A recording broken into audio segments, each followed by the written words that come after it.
السلام عليكم. النهاردة هعمل معاكم السمك البوري السنجاري في البيت. هوريكم ازاي بفتحه وازاي بنضفه وكمان الحشوة والتسوية وكل حاجة ليها علاقة بالسمك السنجاري هوضحها لكم في الفيديو ده.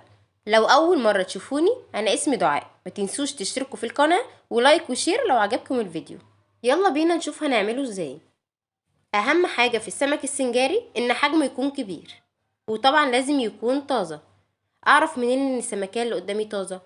ان لازم يكون لونها فضي، وكمان القشرة بتاعتها بتبقى ناشفة كده متطلعش معاكي بسهولة، وكمان تكون عينيها بتلمع، والخياشيم طبعا لازم تكون حمراء. كل دي علامات بتدل ان السمكة دي طازة.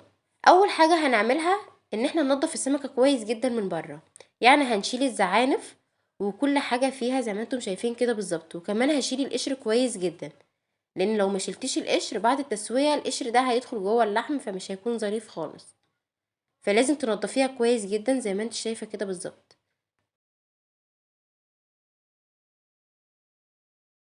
ودلوقتي خلاص السمكية بقت نضيفة وجاهزة معايا، ويلا بينا نشوف هنفتحها ازاي.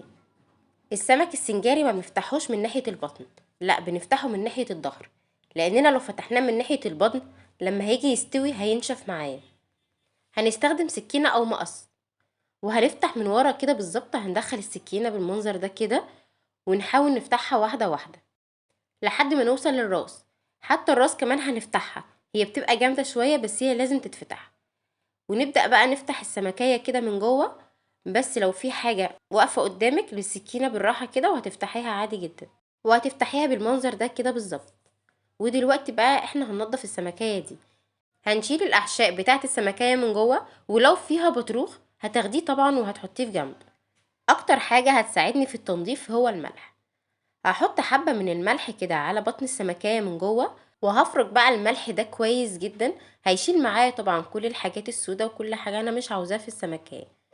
وبعدين هغسل السمكية تحت المية بالمنظر ده كده بالظبط.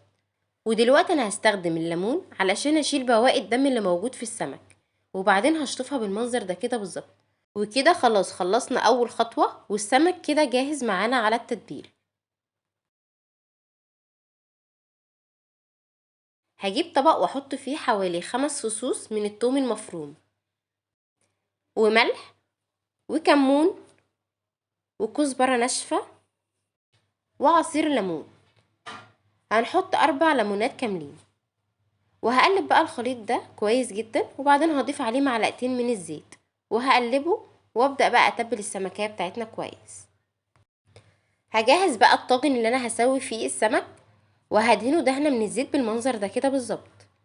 وهرش رشة من الشبت والكزبرة علشان يكون تحت السمكية، وهبدأ ارص السمك.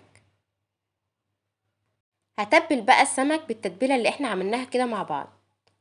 هتبلها كويس جدا، وهدعك التتبيله كده في السمك كويس جدا جدا، وهسيب السمك ده يتبل حوالي نص ساعه على ما نجهز الخلطه مع بعض.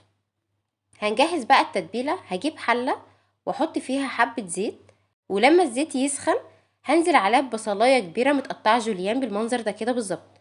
ولما البصل يدبل هكون طبعا مجهزه الخضار اللي هما جزرتين مبشورين، وقرن فلفل حامي متقطع صغنن، وفلفلايه متقطعه مكعبات، وطماطميتين متقطعين مكعبات. وهسيب لكم كل المقادير في صندوق الوصف بالتفصيل.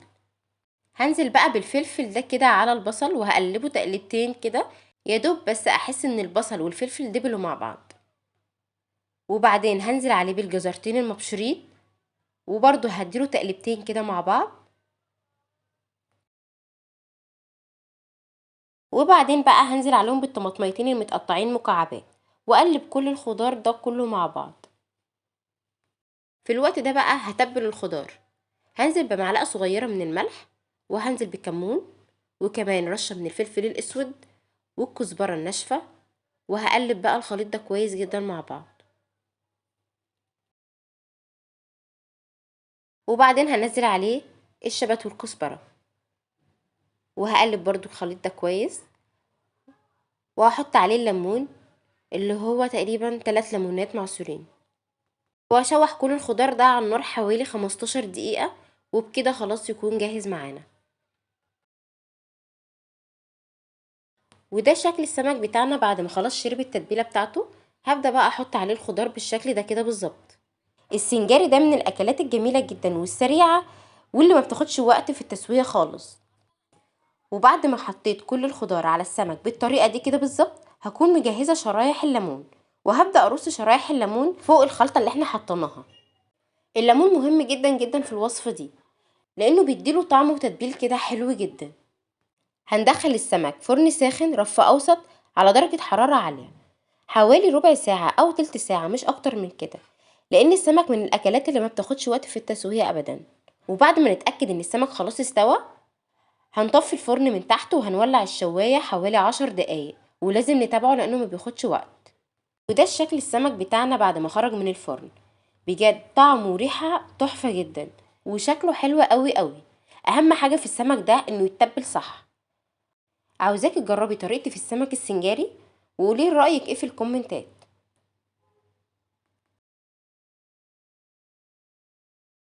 السمك ده ما خدش وقت في التسوية خالص، استوى بسرعة، ورغم كده شوفوا جميل ازاي ولحمته طرية ازاي، بجد حلو جدا جدا.